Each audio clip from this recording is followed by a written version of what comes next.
Halo guys, aku Arya Prayoga. Halo, aku Bisa Cina. Hai, nama aku Dania Dwi.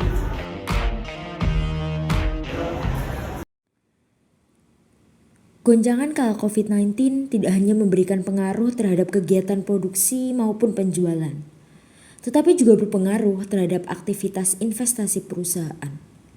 Bahkan, di kala COVID-19, perusahaan memiliki kinerja investasi yang stagnan hingga menurun.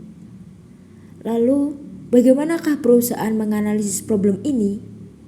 Dan bagaimana strategi peningkatan return of investment dari perusahaan? Baik, selamat pagi semuanya. Pagi, Bu. Seperti yang sudah direncanakan sebelumnya, bahwa pada rapat kali ini kita akan membahas terkait analisis ROI perusahaan kita yang stagnan bahkan cenderung menurun nih. Untuk itu, silakan untuk manajer per departemen dapat memaparkan analisisnya dan diteruskan dilanjutkan dengan konsep discussion. Jadi kita seperti diskusi biasa saja. Baik, dimulai dari divisi investasi dulu. Terima kasih Bu Isti untuk kesempatannya. Seperti yang telah Ibu Isti katakan bahwa pada agenda rapat kali ini kita akan membahas mengenai penurunan ROI di perusahaan kita. Nah, atas data dan analisis yang telah saya lakukan dan tim lakukan, ROI kita mengalami penurunan dikarenakan oleh volume penjualan yang menurun, namun dikala volume produksi yang stabil dan juga perputaran aset yang kita miliki itu cukup rendah. Hal ini menunjukkan bahwa kegiatan operasi atau kegiatan aktivitas pendanaan terkait volume penjualan maupun pemasaran itu terbilang kecil, seperti itu. Baik, saya izin menanggapi terkait volume produksi yang telah disampaikan oleh Bu Dania tadi, bahwa memang benar jika volume produksi itu stabil karena kegiatan penganggaran dari kita itu telah direncanakan dan kami juga tidak dapat memotong produksi secara sepihak dengan supplier yang telah bekerja sama di atas kontrak. Lalu selain itu, volume produksi juga stabil yang merupakan akibat dari pengoptimalan aset tetap, lalu yang menunjang kegiatan produksi sehingga tidak ada pemborosan dan lainnya. Baik, izin memaparkan ya Bu, bahwasanya memang benar volume penjualan pada kuartal pertama ini menurun sebesar 40%, di mana yang seharusnya awalnya bisa dialokasikan untuk pembelian di produk kita beralih dialokasikan pada segala produk kesehatan pada saat itu juga. Nah, ini juga bisa memperlemah one needs konsumen dan dorongan untuk membeli produk terhadap produk yang kita miliki saat ini, seperti itu. Oke, COVID-19 ya berarti. Kemudian selain COVID-19 ini ada nggak hal yang lain yang mempengaruhi turunnya penjualan? Sebab kalau kita mengandaikan ini karena pandemi COVID-19 keseluruhan itu berarti perusahaan itu baik keseluruhan dari umum atau hingga UMKM itu akan semuanya berdampak sih. Baik, sebelumnya saya izin membagikan hasil survei yang telah saya lakukan ya.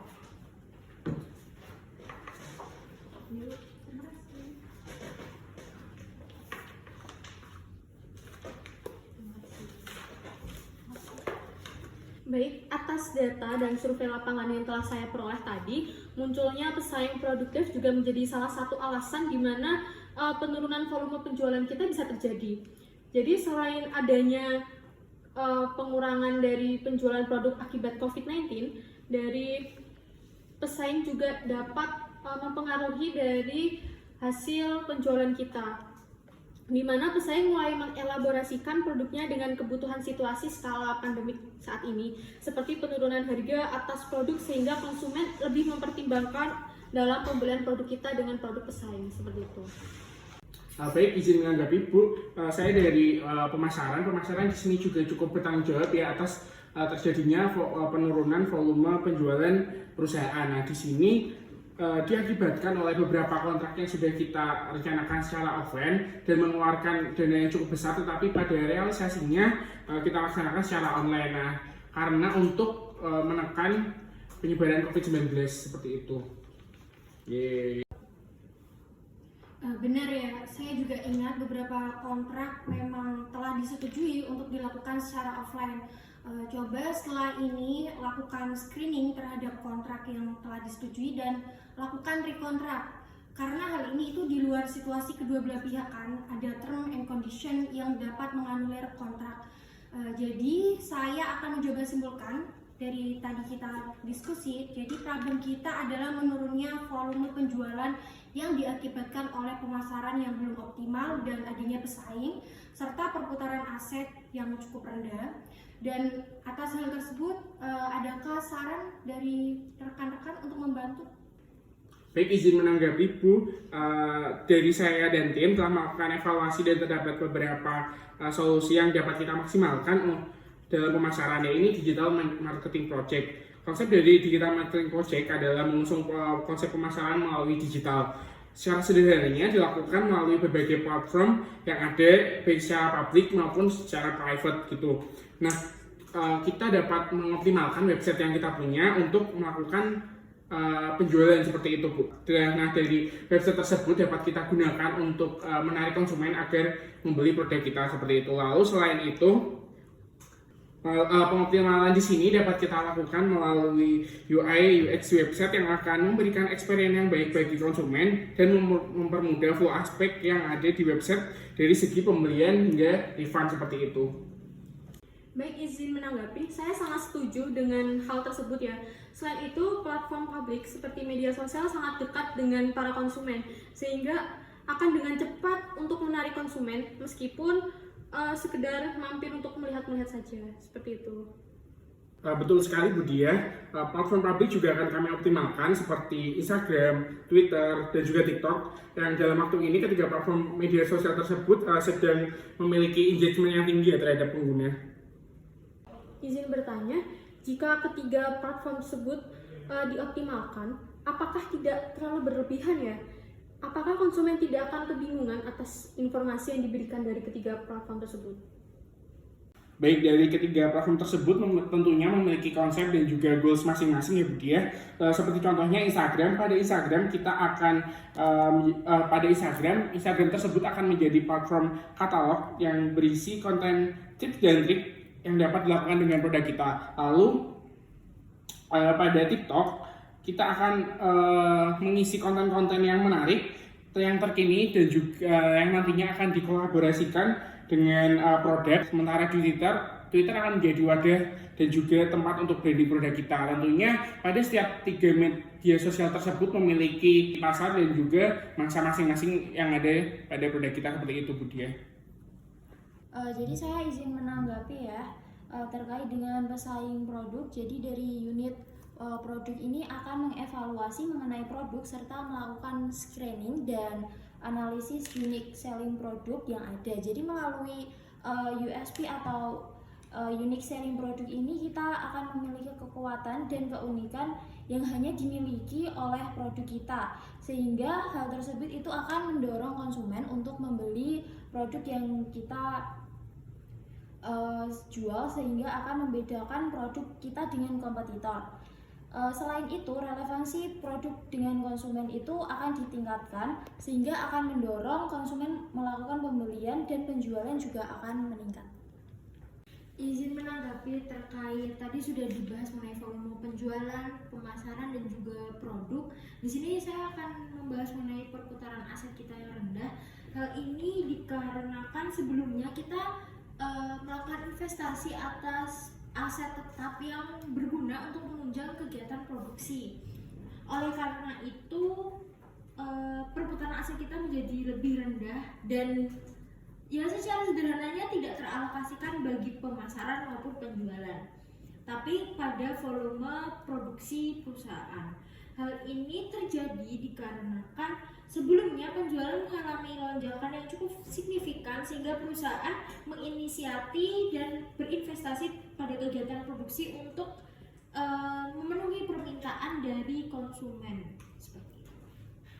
Baik, izin menanggapi lagi ya terkait peningkatan volume penjualan. Selain dapat disiasati melalui pemasaran dan produk, kegiatan atau event bulanan juga dapat meningkatkan volume dari pembelian tersebut, di mana diadakan event pembelian beruntun dengan bonus aksesoris tambahan yang dimiliki oleh perusahaan sendiri. Selain itu, partnership penjualan akan diperluas melalui relasi dan networking yang telah dibentuk oleh tim marketing sendiri. Baik, dari semua tanggapan dan usulan, saya akan menarik kesimpulan bahwa atas penurunan kinerja investment kali ini itu disebabkan oleh menurunnya volume penjualan yang diakibatkan oleh pemasaran yang belum optimal dan adanya pesaing serta perputaran aset yang cukup rendah. Dan atas permasalahan tersebut, strategi yang akan dilakukan dalam peningkatan return of investment perusahaan ini dari segi pemasaran itu ada optimalisasi digital marketing produk melalui website, platform publik seperti Instagram, TikTok, dan Twitter. Kemudian dari segi produksi, evaluasi dan optimalisasi terkait unique selling produk yang ada dalam perusahaan. Kemudian dari segi penjualan itu kegiatan event bulanan yang mendorong konsumen melakukan pembelian serta jangkauan produk diperluas melalui relasi dan juga networking yang telah terjalin. Kemudian saya setuju dan seluruh evaluasi dapat dimasak secara matang oleh tim masing-masing dan dapat melakukan pelaporan akan rencana kerja untuk periode selanjutnya. Kemudian adakah yang ingin ditambahkan? Oke, silakan. Saya ingin menambahkan, atas data yang saya miliki, untuk saat ini perputaran aset yang kita miliki sebenarnya masih terbilang cukup tinggi. Hanya saja dibandingkan dengan volume penjualan, itu yang menimbulkan perputaran asetnya jadi terlihat lebih rendah, sehingga return of investment-nya pun jadi lebih kecil. Nah, selain itu alokasi aset yang kita gunakan pun sekali lagi kita tunjang atau kita alokasikan kepada kegiatan produksi, sehingga pengalihan alokasi aset ini akan sulit untuk dilakukan karena sebab waktu-waktu ini adalah bagaimana mempertahankan aset yang kita miliki dan mengoptimalisasinya. Pun jika darurat, sangat darurat, kita harus melakukan penjualan atas aset, maka dimungkinkan akan terjual yang cukup murah dan akhirnya akan menimbulkan kerugian sendiri bagi kita. Karena tidak ada yang dapat menawarkan harga tinggi di tengah pandemi, dan ya tadi semuanya masih berusaha untuk mengoptimalisasi aset dan mengamankan aset yang dimiliki oleh perusahaan. Itu. Betul ya yang dikatakan oleh Bu Dania, kita amankan dulu aset yang telah kita investasikan pada kegiatan produksi dan kita lihat perkembangannya terkait strategi-strategi yang telah tadi kita rencanakan ya. Untuk itu rapat saya cukupkan, saya tutup. Terima kasih, selamat siang. Siap.